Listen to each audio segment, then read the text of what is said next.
ఏంటి లేక వెళ్ళిపోతానంటోంది? శ్రీరామ్ మళ్ళీ తన మనసును బాధ పెట్టేలా ప్రవర్తించుంటాడా? ఎందుకు ఇలా చేస్తున్నాడు? నో, లేక ఇల్లు వదిలి వెళ్ళడానికి వీల్లేదు. ఎలాగైనా లేక నా పని.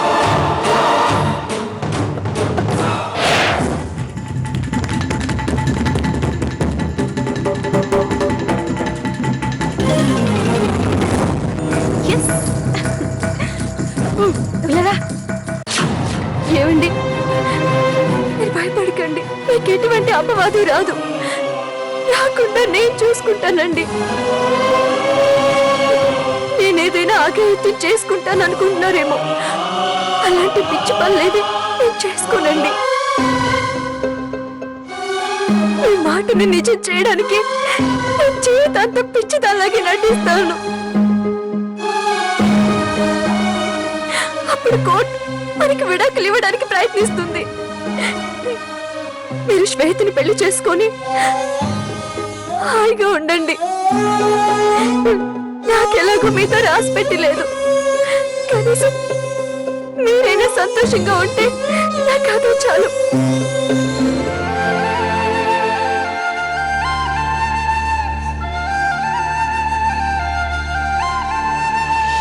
ఏంటి రేఖ, మీ అత్త అంత కంగారా బయలుదేరుతుంది? అర్థం కాలేదమ్మా. మన వాళ్ళు మనం చెప్పిన పనిని చాలా ఫాస్ట్ గా పూర్తి చేసినట్టున్నారు. అంతేనంటావా? అంతే అమ్మా. ఆ ముఖం చూస్తేనే తెలుస్తుందిగా మన ప్లాన్ వర్కౌట్ అయ్యింది అని. రేఖ, ఆ మాట నిజమైతే నేను గుడికెళ్ళి వేట అంకాలు కొట్టొస్తానే. అప్పుడే ఏమైందమ్మా? ఇంకా ముందు ముందు ఈ ఇంట్లో ఎలాంటి సంఘటనలు జరుగుతాయో కళ్ళారా చూసి ఆనందిద్దుగాని.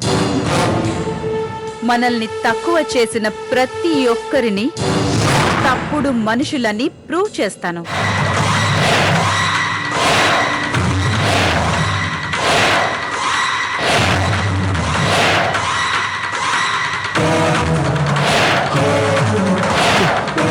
టెన్షన్ పడకమ్మా. ఎన్నిసార్లు అది లేఖను కాపాడుతుందో చూద్దాం. మనకి టైం వస్తుంది.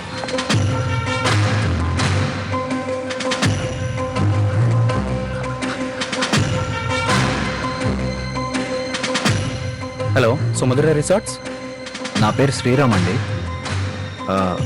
నేను ఈ మధ్యనే నా భార్యతో కలిసి మీ రిసార్ట్లో స్టే చేశాను. అలాగే సార్, మళ్ళీ వస్తున్నారా? నాకు ఒక ఇన్ఫర్మేషన్ ఇవ్వగలరా?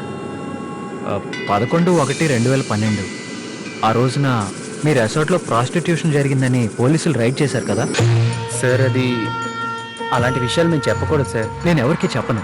సార్, మీరు ఏ ప్రెస్ నుంచో కాదు కదా? లేదండి, నేను మీ రెగ్యులర్ కస్టమర్ని. మీరు అంతగా అడుగుతున్నారు కాబట్టి నిజం చెప్తున్నాను సార్. ఆ రోజు రైడ్ జరిగింది. ఎవరిని తీసుకెళ్లారు? అసలు ఏం జరిగింది?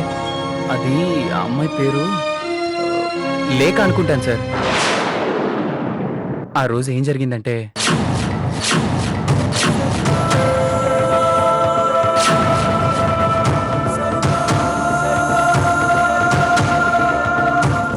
ఉంటాను సార్.